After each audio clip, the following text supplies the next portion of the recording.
Assalamualaikum warahmatullahi wabarakatuh. Halo semuanya teman-teman, selamat malam, selamat datang kembali di channel kesayangan kita, channel Ilo Ekstrim. Dan dimanapun teman-teman berada, semoga teman-teman selalu dalam keadaan sehat walafiat tanpa kekurangan satu apapun. Amin, amin ya robbal alamin.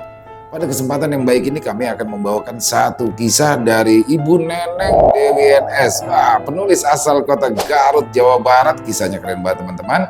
Tapi sebelum kita masuk ke dalam kisahnya, buat teman-teman mungkin yang belum subscribe, yuk bisa diklik tombol subscribe, jangan lupa lonceng notifikasinya dinyalakan agar teman-teman selalu mendapatkan notifikasi dari konten-konten yang akan kami upload di setiap harinya. Kami juga ingin mengucapkan terima kasih ya kepada seluruh teman-teman yang sudah selalu setia hadir di setiap harinya, yang sudah selalu mendukung kami, karena kehadiran teman-teman lah kami selalu bersemangat berkarya di setiap harinya. Dan gak pakai berlama-lama lagi, gak pakai berbasa-basi lagi, langsung saja kita masuk ke dalam kisahnya. Bude horor on! Akhir perjalanan panjang Miftah di desa Pamengpek.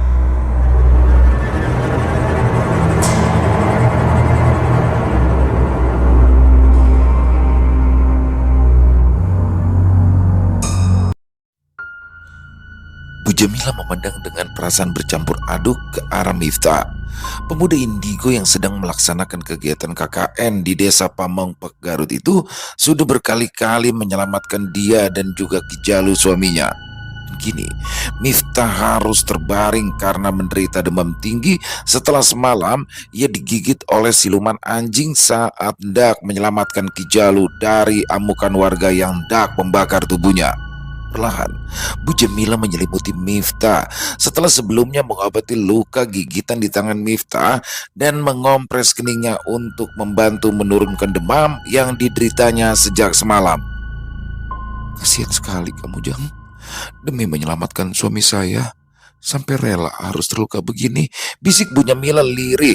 Bu Jamila tak kuasa menahan kesedihannya. Lalu perempuan yang kini sedang hamil 5 bulan itu pun segera mengambil semangkuk bubur ayam buatannya yang masih mengepul. Dia tak tega untuk membangunkan Miftah, takut pemuda itu masih harus bertarung dengan rasa sakit yang dialaminya. Bu Jamila lalu meletakkan bubur itu di meja kecil ruang tengah, kemudian melangkah masuk ke dalam kamarnya untuk memeriksa kondisi Ki Jalu yang tak kalah parahnya. Sementara itu, Miftah yang sedang tertidur terasa seperti berada di sebuah tempat asing yang belum pernah dia kunjungi sebelumnya. Tempat itu mirip dengan daerah pegunungan yang di sekelilingnya dipenuhi oleh tumpukan tengkorak dan tulang belulang manusia yang berserakan memenuhi tempat itu. Miftah mengedarkan pandangannya ke sekeliling. Tak ada siapa-siapa di sana. Suasana juga sepi senyap, menambah aura kengerian tempat itu. Aku di mana ini? Kenapa tiba-tiba bisa berada di sini? Gumam Miftah sambil menggaruk-garuk kepalanya. Tiba-tiba sebuah sambaran angin yang mengandung hawa panas menyambar tubuhnya, sempat mengenai ujung kemeja yang dikenakannya. Miftah kaget. Ujung kemejanya bolong seolah seperti terkena sambaran api. Belum hilang rasa kagetnya, serangan berikutnya yang tak kalah dahsyat kembali ditujukan padanya. Dari atas, sekonyong-konyong muncul hujan bola api sebesar kepalan tangan orang dewasa hendak menghujani tubuhnya. Susah payah Miftah mencoba menghindar. Miftah dengan gesit berlari ke depan mulut gua yang tak jauh dari tempatnya kini berdiri. Sebuah suara perempuan tiba-tiba saja bergema dengan nada penuh ancaman yang tentu saja ditujukan padanya. Jangan kau ikut campur urusanku, bocah, atau kobaran api ini akan melumat tubuhmu. Seru suara tanpa wujud itu. Miftah sontak celingukan mencoba mencari sumber suara tersebut. Sayangnya yang muncul malah sebuah kobaran api raksasa yang dalam hitungan detik tiba-tiba sudah mulai menyambar-nyambar ke arah kepalanya. Sontak Miftah berteriak histeris. Miftah pun terbangun dari tidurnya. Nafasnya memburu, keringat dingin membasahi tubuhnya. Alhamdulillah, untung hanya mimpi, katanya seraya mengusap wajah dengan telapak tangan kanannya. Dahi Miftah mengernyit saat ia melihat ujung kemejanya bolong dan terlihat berwarna hitam seolah seperti habis terbakar. Dia benar-benar tak habis pikir dengan mimpi buruk yang barusan dialaminya. Ternyata itu bukan sekedar mimpi biasa. Sudah bangun, Den? Tiba-tiba suara Raden Jayaraga mengejutkannya. "Ah, iya Raden," saut Miftah singkat. Kemudian Miftah mengganti posisinya jadi menyandar ke dinding. "Kenapa? Tadi mimpi buruk ya?" tanya Raden Jayaraga. Miftah menjawab dengan anggukan kepala. Pemuda itu sepertinya masih syok atas mimpi yang baru saja dialaminya. "Tidak usah difikirkan ya, Den. Saya lebih mengkhawatirkan bekas luka gigitan siluman anjing di tangan Den Miftah. Sini, biar saya obati," kata Raden Jayaraga memasang wajah serius. Miftah manut. Ia biarkan Raden Jayaraga mengusap pelan tangan kanannya yang masih terlihat ada bekas luka gigitan benganga. Sebelumnya, khodam penjaga Miftah itu membacakan sesuatu lalu meniupkannya ke atas luka di tangan kanan Miftah. Terdengar jerit kesakitan Miftah saat keluar asap berwarna merah dari luka yang dideritanya itu. "Tahan, jangan dilawan. Siluman anjing itu ingin merubah Den Miftah menjadi seperti dirinya. Makanya dia sengaja menggigit Den Miftah, dan bila racunnya terlambat dibuang, bisa akan sangat bahaya. Den Miftah bisa tewas, tapi sukmanya akan dipasung di dunia jin." Raden Jayaraga kembali mengingatkan Miftah. Miftah refleks bergidik ngeri saat membayangkan dirinya menjadi siluman anjing atau meninggal dengan sukma yang disandera oleh kaum jin kafir. "Oga banget Raden," sungut Miftah. Tak lama kemudian, Miftah merasa perutnya begitu mual. Terasa seperti ada sesuatu dari dalam yang mengaduk-aduk. Tak tahan, akhirnya ia muntahkan. Terlihat ada cairan berwarna hijau pekat yang bergerak-gerak seperti punya nyawa, membuat Miftah semakin bergidik ngeri. Tangan Raden Jayaraga langsung membuat gerakan memutar seperti sedang membuat lingkaran berulang-ulang. Lalu ia arahkan ke cairan yang tadi barusan dimuntahkan Miftah. Seketika cairan tersebut berubah menjadi kepulan asap, kemudian menghilang dihembuskan angin, namun meninggalkan bau busuk yang menyengat hidung. Kini Miftah merasa lega. Luka gigitan di tangan kanannya sudah hilang nyaris seperti tak pernah ada luka apapun di sana. Setelah berterima kasih kepada Raden Jayaraga, Miftah memutuskan untuk menikmati bubur ayam buatan Bu Jamila. "Kalau Den Miftah sudah baikan, sebaiknya kita segera ke rumah Pak Gopar dan istrinya. Kasihan mereka, Den. Nyawa mereka akan melayang bila kita sampai terlambat membantu mereka," ucap Raden Jayaraga kembali dengan mimik wajah serius menggambarkan kekhawatiran. "Ah, baik Raden, sebentar ya, saya mau wudhu dan ganti baju dulu," jawab Miftah yang rupanya sudah selesai menikmati bubur ayam. Lalu dia pun melangkah masuk ke kamar mandi untuk berwudhu. Sore itu, Ki Jalu masih terbaring lemah di atas pembaringan. Sisa-sisa luka semalam di sekujur tubuhnya akibat dihajar dan hampir dibakar warga yang amarahnya tersulut hasutan tampak masih terlihat dengan jelas. Ki Jalu saat itu hanya sendirian di kamar. Miftah sedang menjenguk Pak Gopar dan istrinya yang sedang sakit aneh. Konon, menurut kabar yang tersiar, pasangan suami istri itu dikirimi santet oleh seseorang. Sementara Bu Jamila sedang memeriksakan kondisi kehamilannya ke bidan desa. Takut terjadi apa-apa dengan Bu Jamila, Miftah sengaja meminta bantuan Raffi, anak Pak Kades yang dulu tewas disantet Ki Jalu. Raffi juga sempat menemani Miftah saat berpetualang dengan Nindi dan Selin saat mereka menghadapi Ki Jalu. Kini, setelah tahu Ki Jalu sudah bertobat, Raffi pun turut bersimpati. Dia tidak keberatan untuk menemani Bu Jamila atas nama kemanusiaan. Tentu saja, ketulusan hati Raffi untuk menolong dirinya membuat hati Bu Jamila terenyuh. Sesekali, terlihat Ki Jalu melenguh menahan rasa sakit hingga tidak bisa leluasa menggerakkan anggota tubuhnya. Ingatannya melayang pada kejadian semalam yang hampir saja merenggut nyawanya. Tindakan anarkis dari warga yang sudah kelewat batas dengan menyiksa dan hendak menghabisinya dengan membakar tubuhnya sungguh membuat Ki Jalu bergidik ngeri. Sejujurnya, dia sama sekali tidak takut untuk mati, apalagi Ki Jalu sadar kalau dosa-dosanya di masa lalu ibarat sudah setinggi gunung dan sedalam lautan. Akan tetapi, Ki Jalu sangat mengkhawatirkan kondisi Bu Jamila yang sedang hamil. Ki Jalu tak ingin terjadi apa-apa dengan istri dan calon bayinya kelak. "Ya Allah, kenapa keputusanku untuk bertobat malah mendatangkan penderitaan baru untuk istri dan calon anakku?" Jangan biarkan mereka ikut menanggung dosa-dosaku ya Allah. Keluh Ki Jalu dalam hatinya. Sebutir air mata tiba-tiba jatuh di atas pipinya. Ki Jalu memejamkan mata seolah sedang meresapi berbagai cobaan berat yang kini mulai melanda keluarga kecilnya.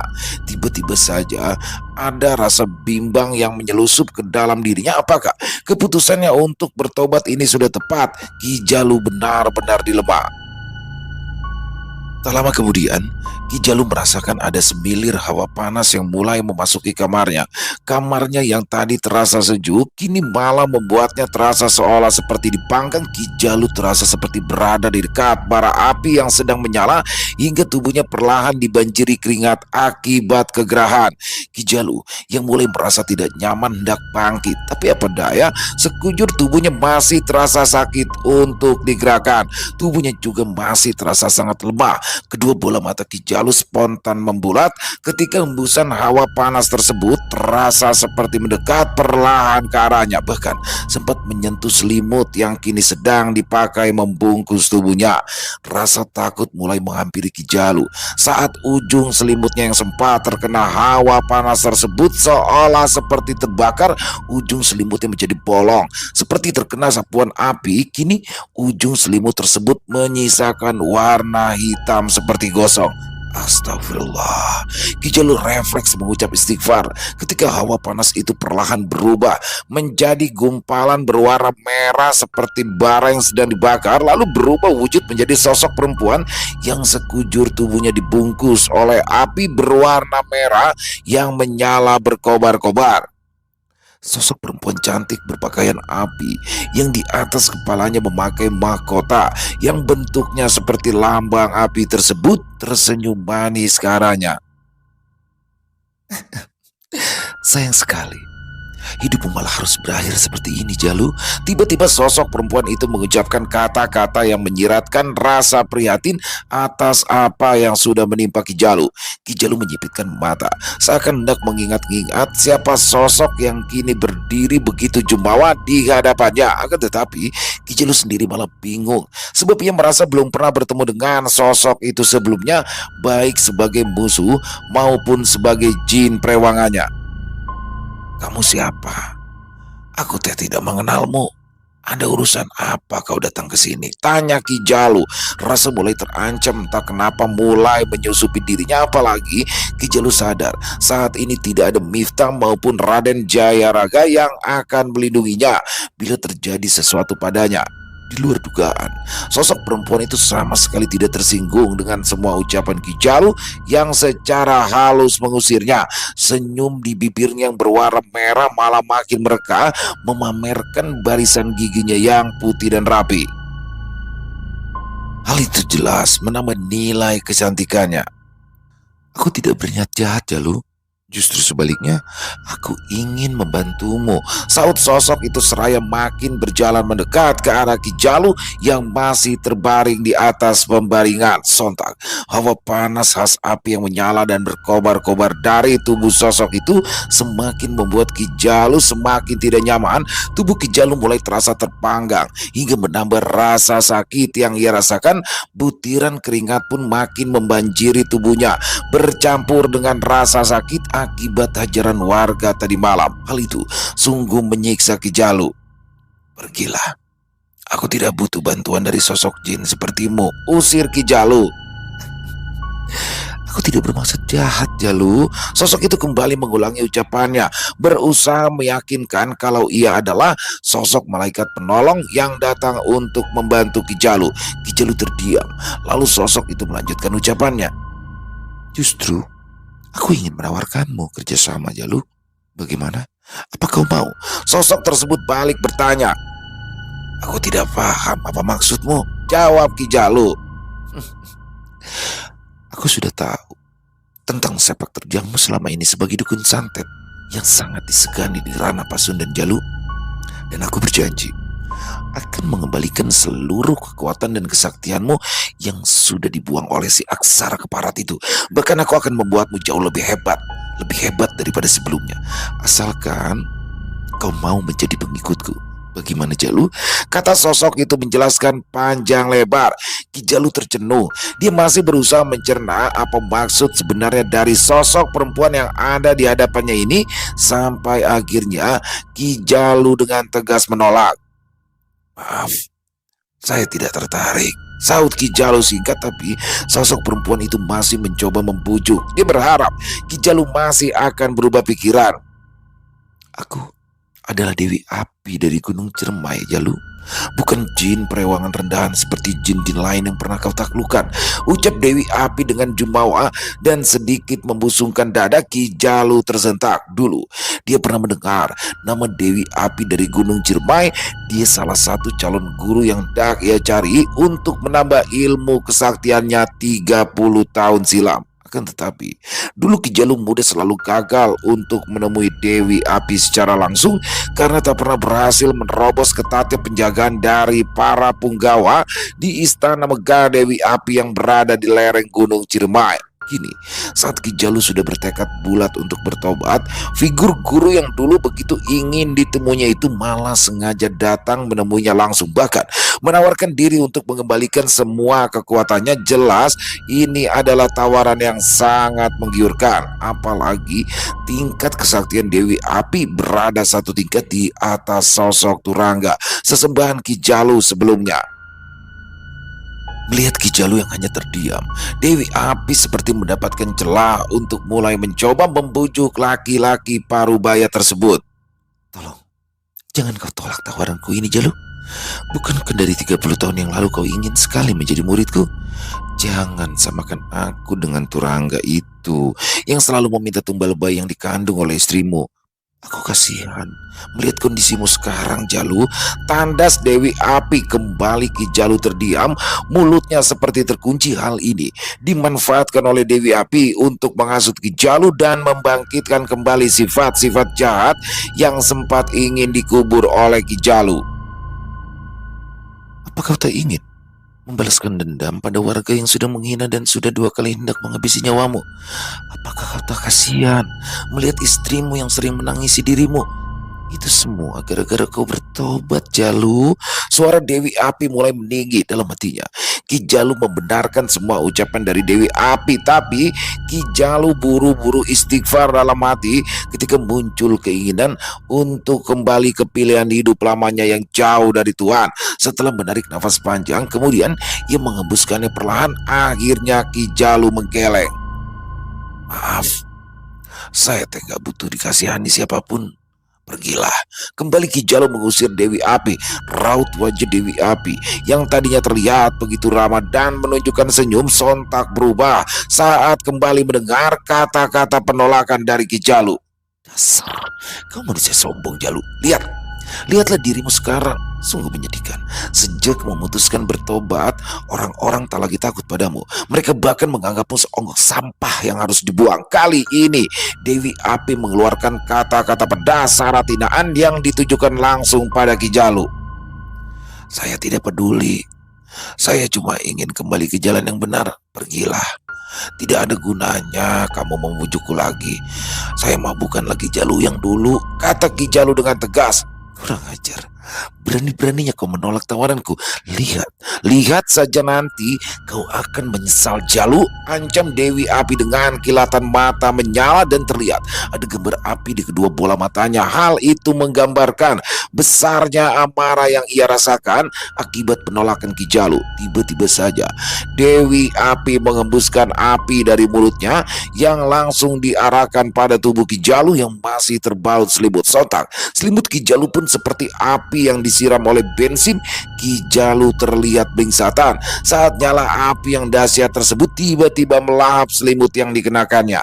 Ki Jalu buru-buru melepas selimutnya karena jilatan api mulai menyentuh permukaan kulit. Susah payah Ki Jalu berusaha turun dari pembaringan, tapi usahanya selalu gagal. Seperti ada sebuah kekuatan yang memaku tubuhnya agar tidak bisa beringsut sedikit pun dari tempat itu.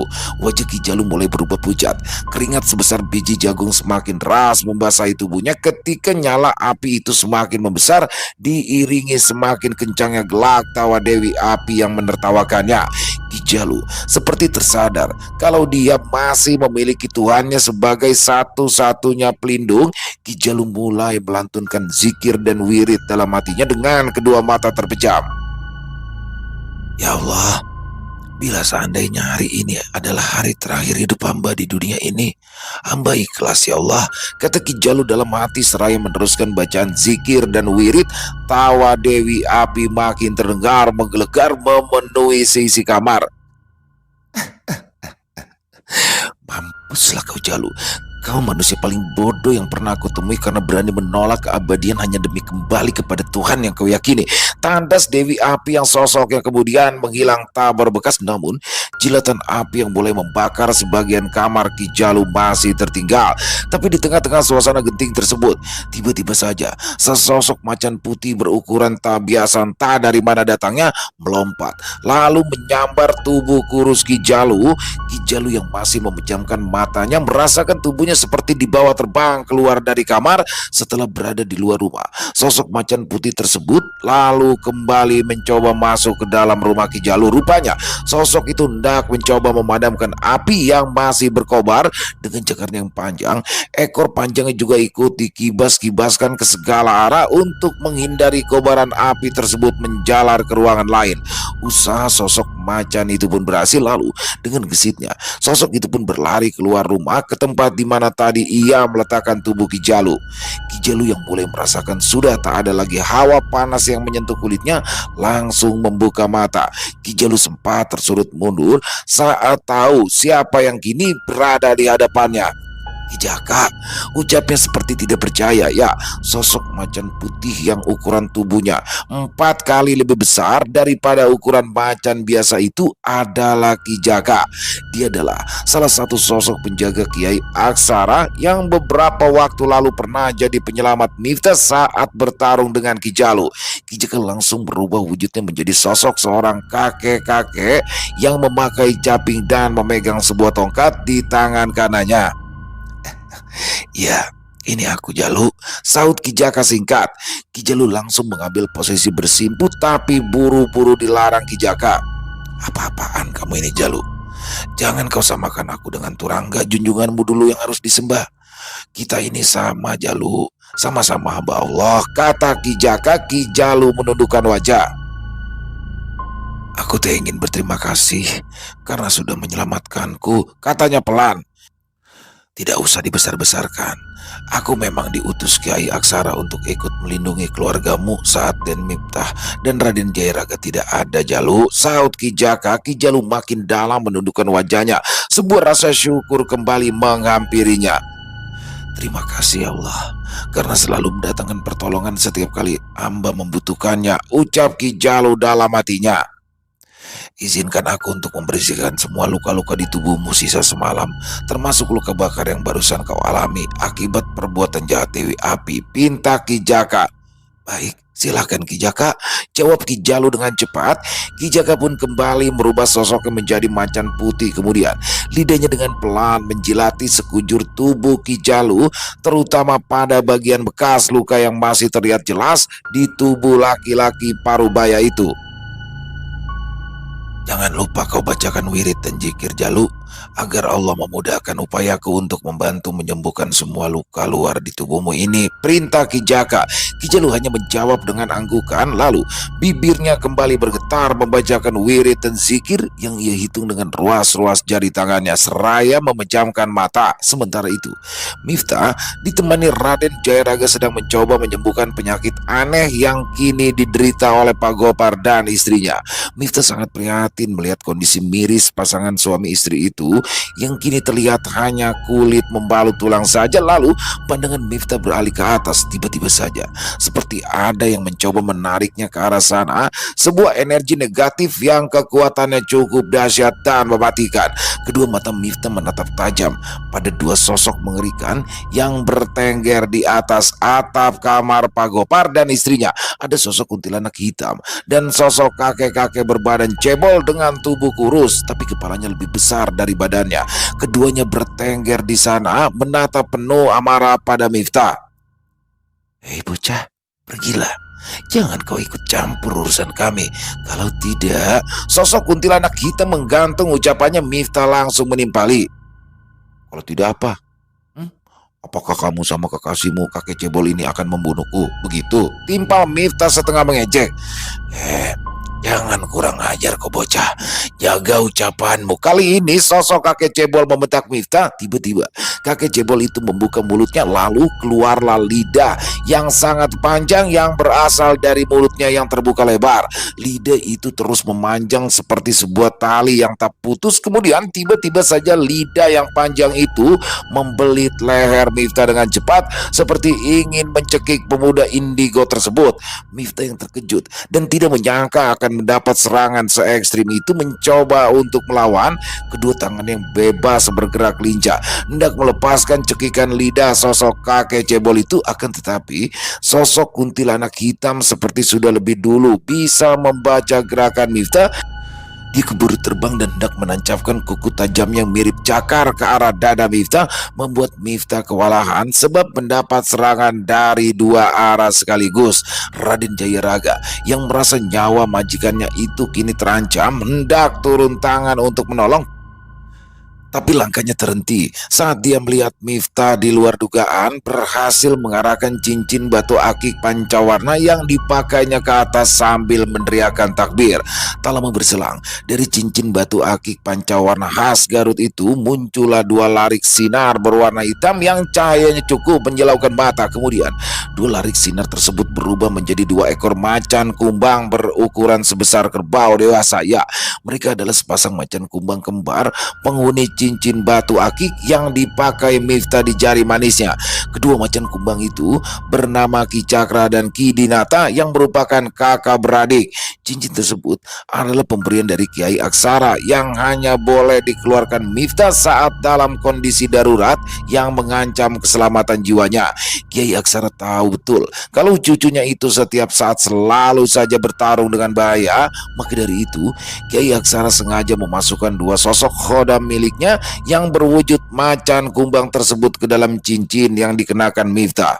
Kuntilanak hitam yang tadi hendak merobek dada Miftah langsung memengki kesakitan ketika kedua tangan yang berbentuk cakar tersebut digigit oleh Ki Cakra.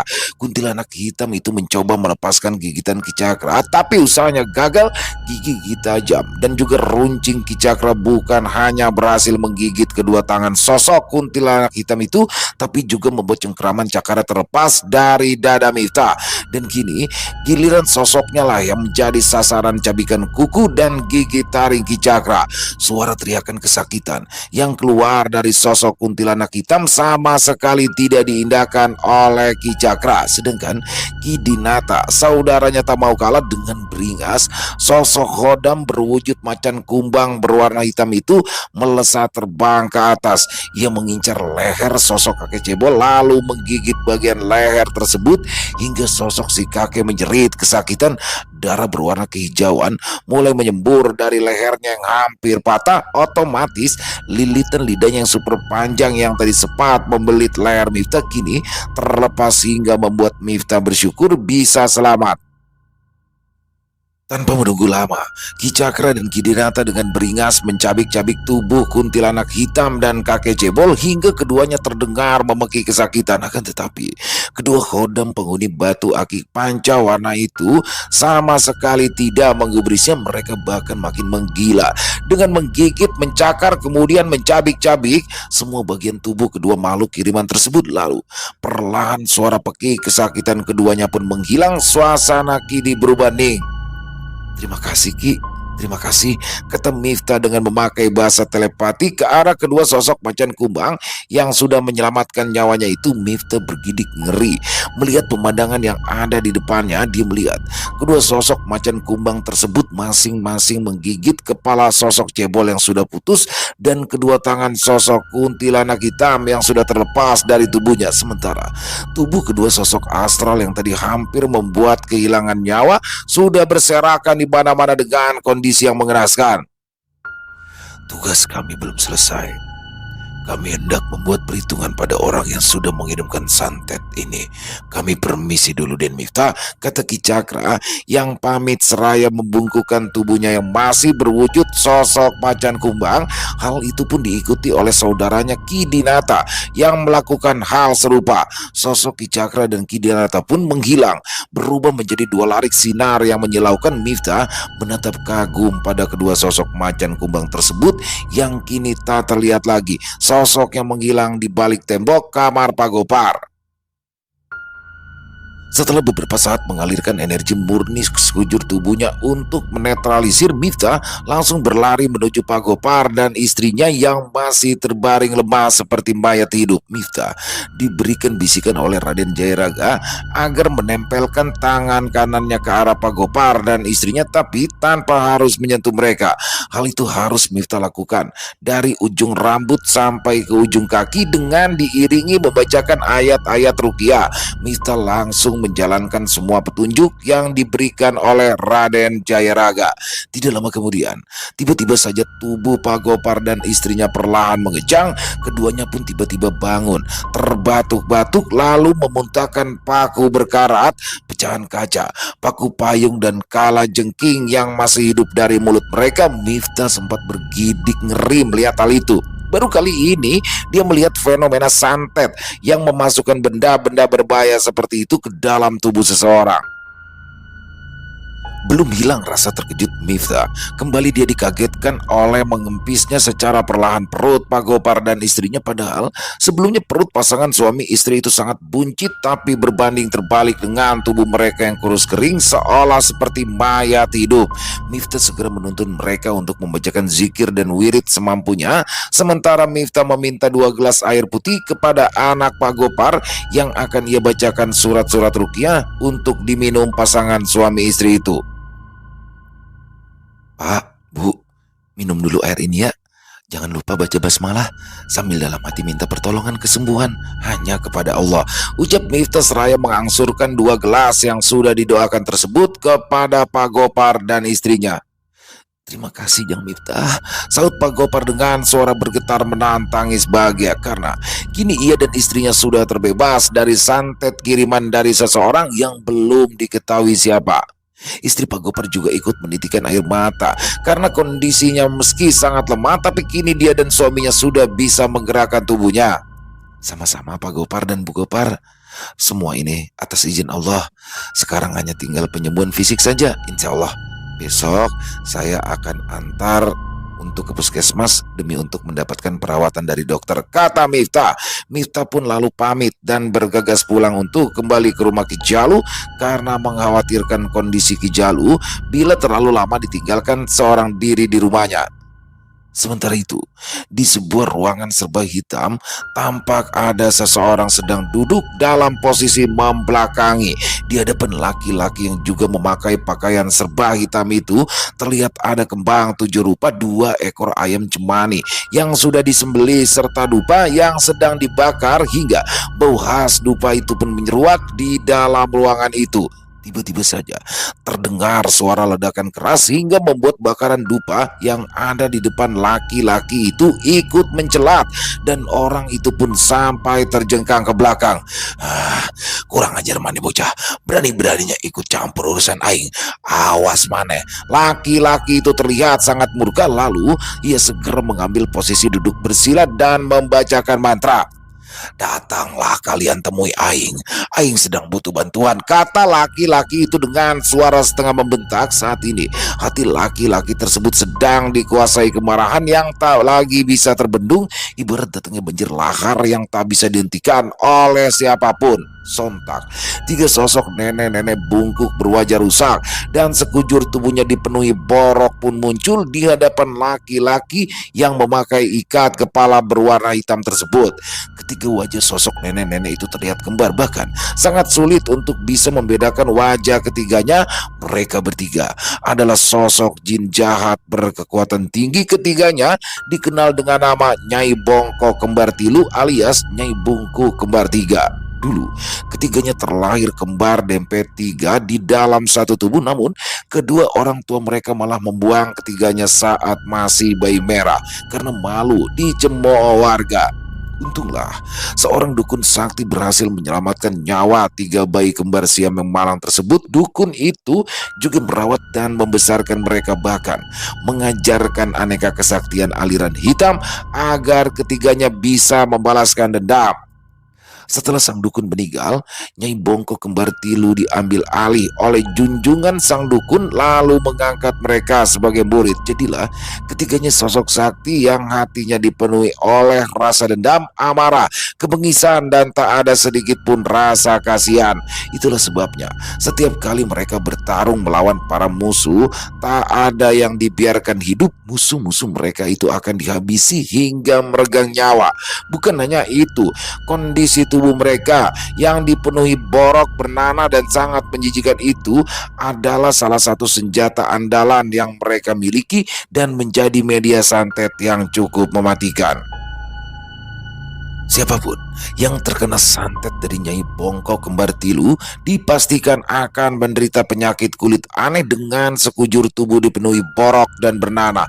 Rasa gatal yang timbulkan juga luar biasa. Bila digaruk, justru bukannya mengurangi, justru malah makin menambah rasa gatal jadi berlipat ganda. Nanti korban santet yang mematikan ini akhirnya akan tewas mengenaskan dengan sekujur tubuh penuh luka garukan. Juga bau busuk menyengat yang membuat muntah serta mengganggu indera penciuman siapapun yang mencium bau busuknya. Kini, Nyai Bongko kembar Tilu menjadi salah satu jin perewangan laki-laki yang kini memanggilnya. Rupanya laki-laki itu ingin Nyai Bongko kembar Tilu menebarkan santet penyakit kulit yang sangat mematikan itu pada warga desa Pamongpek yang kini malah berbalik membela Ki Jalu. Aing ingin kalian hukum warga desa dengan santet andalan kalian. Pastikan semua warga mendapat hukuman tanpa terkecuali agar mereka tahu rasa. Perintah laki-laki itu. Tanpa banyak bicara apalagi bertanya, sosok Nyai Bongko kembar Tilu itu pun langsung menghilang dari hadapan laki-laki itu. Dan kini sebuah senyum sinis pun terlukis dari bibir laki-laki yang sebelah matanya tertutup kain hitam berbentuk segitiga tersebut. Rasakan pembalasan Aing Jalu. Kali ini bocah ingusan itu tidak akan bisa membela maneh. Tandasnya kemudian dia pun kembali membakar dupa yang nyalanya mulai meredup. Sontak bau khas dupa itu pun kembali menyeruak di sekitar ruangan. Malam itu penyakit aneh mulai menyerang sebagian warga tak pandang bulu. Baik anak-anak maupun orang dewasa juga ikut terkena penyakit yang muncul hanya dalam waktu semalam. Tapi penyebarannya begitu dahsyat dan menebar dengan cepat secepat tembusan angin. Warga yang terjangkit akan merasakan gatal yang tak tertahankan di sekujur tubuhnya. Semakin digaruk, rasa gatal itu malah kian bertambah. Begitu juga dengan akibat luka garukannya yang bukan hanya mengeluarkan darah tapi juga nanah berbau busuk. Kabar ini pun sampai ke telinga Pak Gopar yang baru saja menjalani proses pemulihan fisik bersama istrinya. Takut jika penyakit warganya menjadi semakin meluas, Pak Gopar lalu meminta bantuan pihak puskesmas untuk datang langsung memeriksa warga yang terjangkit. Kondisi kesehatan Pak Gopar yang belum stabil membuatnya belum bisa datang langsung untuk menemui para warganya. Siang itu, Miftah sedang mengajari Ki Jalu membaca Al-Quran. Ki Jalu memang sempat lupa cara membaca Al-Quran karena hampir 30 tahun dia tak pernah lagi membacanya. Namun, atas dorongan semangat dari Bu Jamilah, Ki Jalu jadi ikut bersemangat untuk kembali belajar membaca Al-Quran. Saya ini sudah terlanjur jadi makhluk paling hina dan berkubang dosa, Jang Miftah. Tapi saya ingin setidaknya sebelum nyawa saya dicabut dari raga, Allah menjadi saksi usaha pertobatan saya, kata Ki Jalu dengan wajah tertunduk. Miftah menatap penuh haru pada laki-laki setengah baya yang ada di hadapannya. Meski bekas luka masih menghiasi sebagian wajah dan tubuhnya, tapi hal itu tidak menyurutkan niat Ki Jalu untuk bertobat. Ya Ki, semoga Allah memberikan kelancaran dalam menjalankan semua niat baik Ki Jalu ya, saut Miftah. Amin. Timpal Bu Jamila yang tahu-tahu sudah berada di belakang tubuh Ki Jalu dan Miftah seraya membawakan sebuah nampan berisikan jagung manis rebus. Senyum manis Bu Jamila terukir di bibirnya. Silakan dinikmati dulu jagung manis rebusnya, Bah. Jang Miftah, ayo, mumpung masih hangat. Tawar Bu Jamila. Makasih Bu, jawab Mita yang langsung mencomot sebuah jagung manis yang masih mengepulkan asap. Tiba-tiba mereka dikejutkan oleh kehadiran Raffi yang datang dengan tergopoh-gopoh menghampiri Miftah. Assalamualaikum Miftah, tolong ini ibu saya ngamuk-ngamuk kayak orang kesurupan, semua barang-barang tadi banting, saya juga diancam mau dibunuh, ucap Raffi dengan nafas terengah-engah. Rasa cemas bercampur sedih tergurat jelas di wajah pemuda itu. Miftah yang tak tega langsung mengajak Raffi menuju ke rumah Raffi.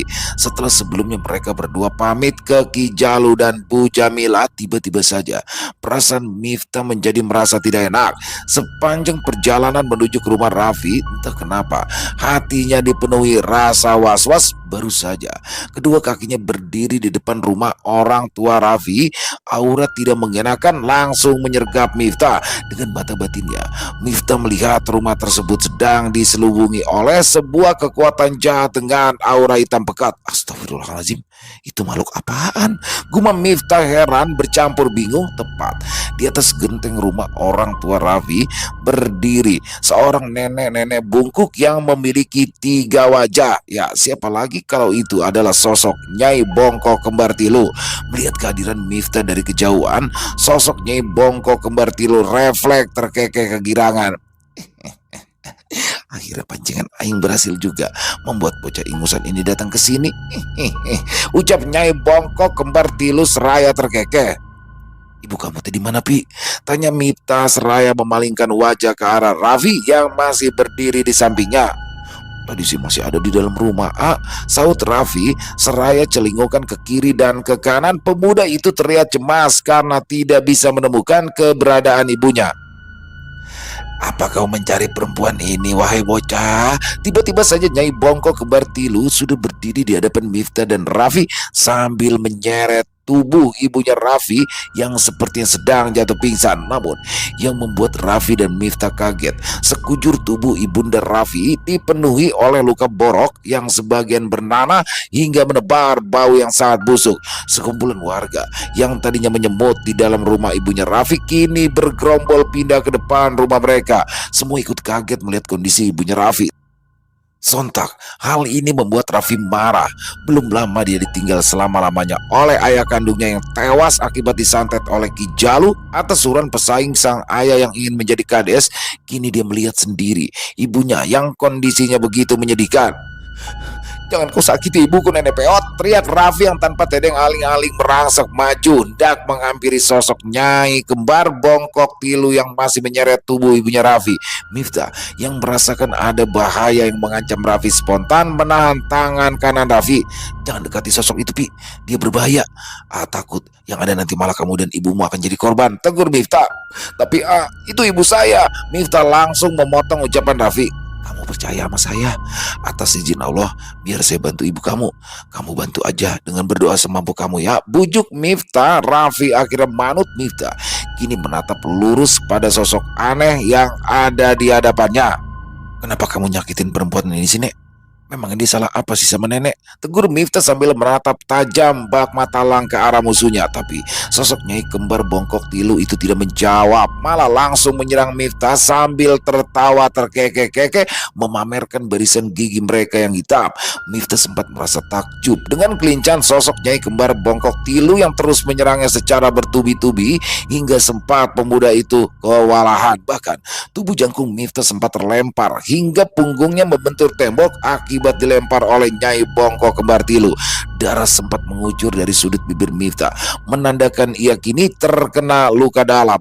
Akan tetapi, Miftah yang mulai terlatih untuk tidak mudah menyerah terus mulutnya tanti melantunkan wirid dan zikir. Kemudian semua bacaan itu dia tiupkan ke tangan kirinya yang mengandung kekuatan Raja Keling. Bismillahirrahmanirrahim. Saatnya saya lenyapkan kalian bertiga, Nek, agar jangan lagi membuat kericuan di alam manusia. Tandas Miftah yang hanya dalam sekejap sekonyong-konyong sudah melompat ke atas dan kini berdiri melayang di atas kepala ketiga sosok Nyai Kembar Bongkok Tilu. Lalu dengan sekuat tenaga Miftah melayangkan tinjunya ke arah kepala mereka bertiga sambil berteriak membaca takbir. Tak lama terdengar suara rangan sakitan, disusul terdengarnya suara benda yang berderak patah. Ya, ketiga kepala sosok Nyai Kembar Bongkok Tili itu setelah ditinju Miftah, kemudian ia patahkan dari batang lehernya. Miftah sempat bergidik. Ia tidak menyangka akan kedahsyatan tangan kirinya mengandung pukulan si Raja Keling. Raffi segera menghambur berlari ke arah sang ibu saat ibunya itu tiba-tiba jatuh pingsan sesaat setelah sosok Nyai Kembar Bongkok Tilu itu tumbang. Miftah mengambil segelas air putih, membacakan ayat-ayat ruqyah, lalu menyuruh Raffi meminumkannya pada sang ibu.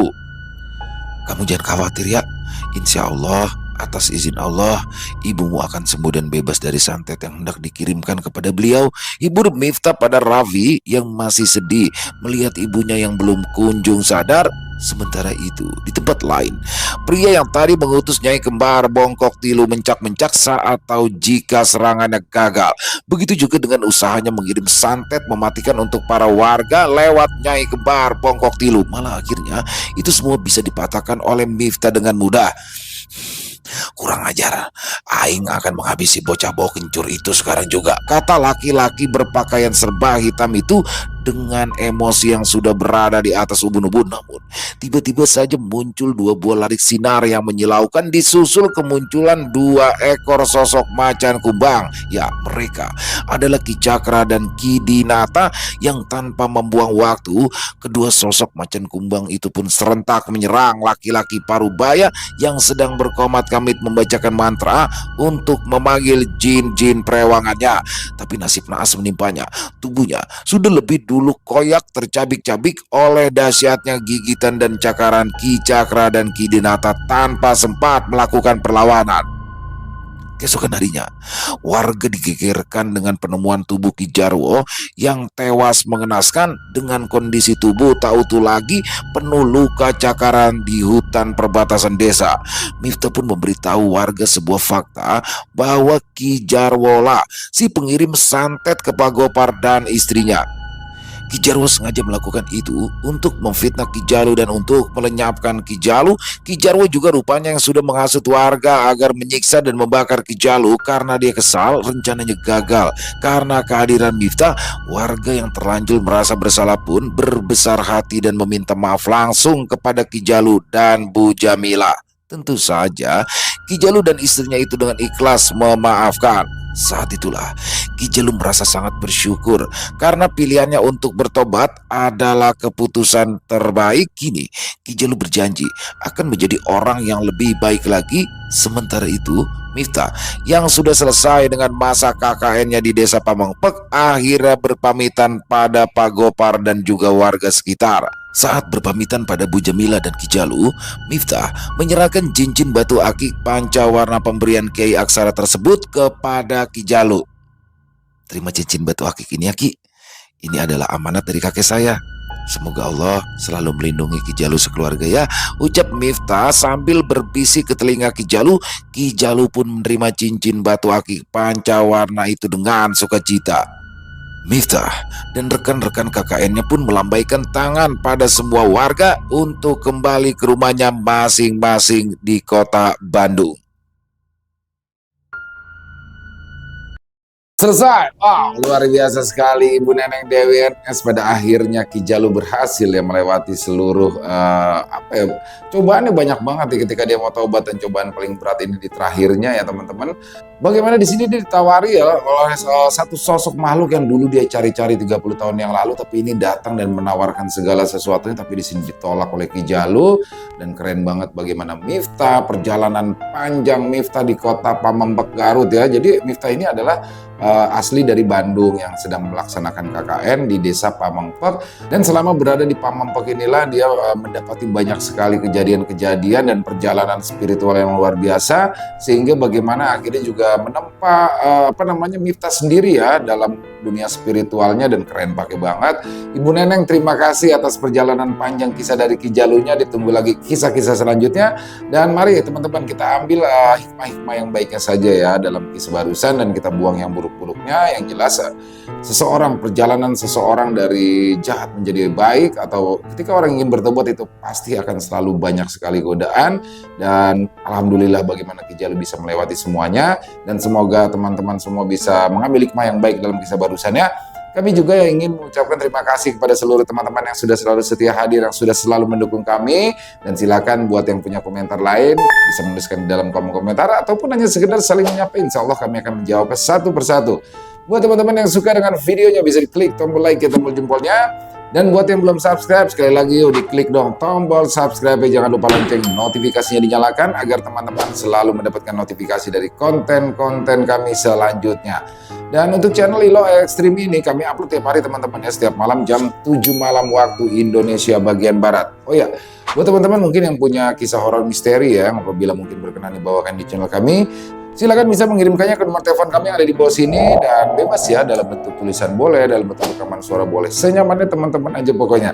Buat teman-teman yang sudah mengirimkan kisah kami ucapkan terima kasih, dan buat teman-teman yang sudah mengirimkan kisah tapi belum sempat dibawakan harap bersabar ya, karena harus melalui proses penggarapan terlebih dahulu. Dan di akhir kata saya Ilo mengucapkan permohonan maaf apabila mungkin dalam pembawaan kisahnya ada kata-kata saya yang salah ataupun ada kata-kata saya mungkin yang kurang berkenan. Saya mohon dibukakan pintu maaf yang seluas-luasnya, dan sampai berjumpa lagi di konten-konten kami selanjutnya yang pasti tidak kalah ngerinya, yang pasti tidak kalah seramnya, masih bersama saya Ilo di channel Ilo Extreme. Salam sehat, sukses selalu untuk kita semua. Wassalamualaikum warahmatullahi wabarakatuh.